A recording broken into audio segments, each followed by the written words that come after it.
ഇപ്പോൾ ഒരു ശൂന്യാകാശത്തേക്ക് ഒരു റോക്കറ്റ് പോകുന്നു എന്നിരിക്കട്ടെ. അത് ഒറ്റയടിക്ക് ശൂന്യാകാശത്തേക്ക് പോകില്ല. പോകുന്ന വഴിക്ക് ഇടയ്ക്കിടയ്ക്ക് പോകേണ്ട പാതയിൽ വ്യതിചലിച്ചിട്ടുണ്ടെന്ന് നോക്കും. ഉണ്ടെങ്കിൽ അതിനെ കറക്റ്റ് ചെയ്യും. ഇതിന് പറയുന്നതാണ് ലെവൽ ക്രോസ് കറക്ഷൻ. ഈ ലെവൽ ക്രോസ് കറക്ഷൻ റോക്കറ്റിൻ്റെ കേസിൽ മാത്രമല്ല, ഒരു മനുഷ്യനെ പിറവിയെടുത്താൽ ലക്ഷ്യത്തിലെത്തുന്ന മനുഷ്യൻ്റെ പിറവിയിൽ യാത്രയിൽ ഈ ലെവൽ ക്രോസ് കറക്ഷൻ അനിവാര്യമാണ്.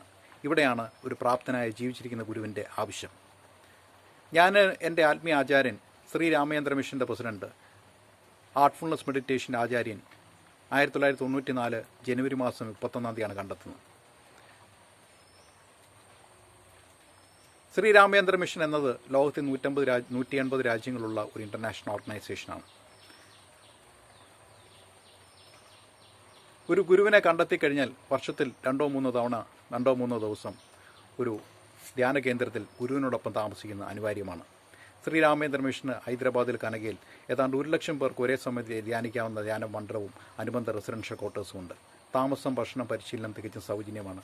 നിങ്ങളെ എല്ലാവരെയും ശ്രീരാമചന്ദ്ര മിഷൻ്റെ ആർട്ട്ഫുൾനെസ് മെഡിറ്റേഷൻ പരിശീലിക്കാൻ ആർദ്രമായി സ്വാഗതം ചെയ്തുകൊണ്ട് താങ്ക് യു.